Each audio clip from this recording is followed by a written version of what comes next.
Parce que figure-toi que pendant des années, ce nom-là a agi dans ta vie. Ou peut-être même que ce nom-là, ça fait des siècles, plus de 300 ans, plus de 500 ans que ce nom-là existe.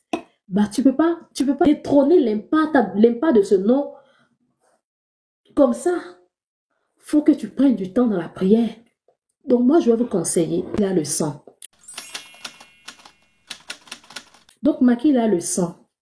Makila le sang, quand tu découvres que tu t'appelles Makila le, ça signifie le sang.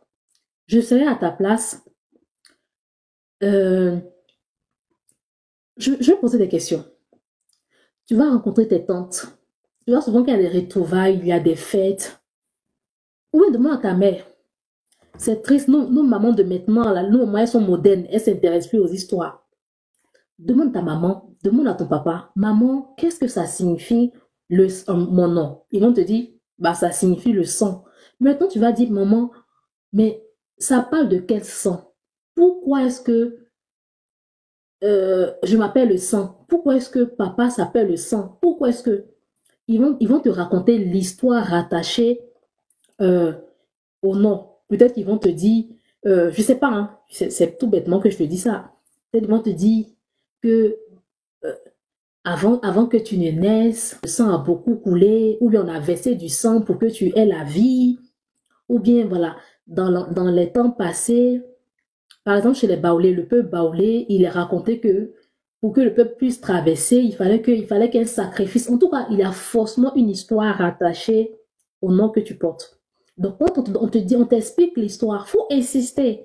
Ne t'arrête pas à une seule personne. Après ta maman, les vieilles personnes, c'est surtout les vieilles personnes, tu leur poses des questions. Qu'est-ce que ça signifie? Qui s'appelait le sang? Mais pourquoi est-ce qu'on appelait cette personne le sang? Tu comprends? Et quand on va t'expliquer tout ça, maintenant tu mets ça face à ta vie. Ah d'accord. Donc dans notre famille, si on s'appelle le sang, c'est parce qu'il y a eu tel sacrifice.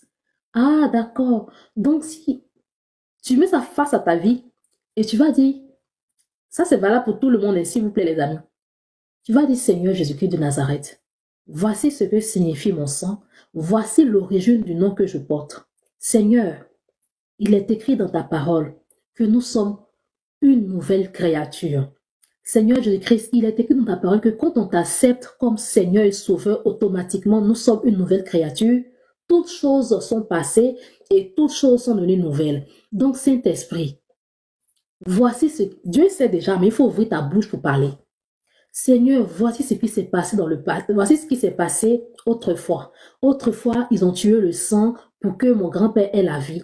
Autrefois, ils ont tué un nouveau-né pour que mon village soit libéré. Seigneur Jésus-Christ, je n'étais pas présente quand tout ça, ça se passait. Mais je sais que les malédictions générationnelles existent. Les bénédictions générationnelles existent. Mais Seigneur, regarde à cause de ta miséricorde et délie-moi de cette malédiction.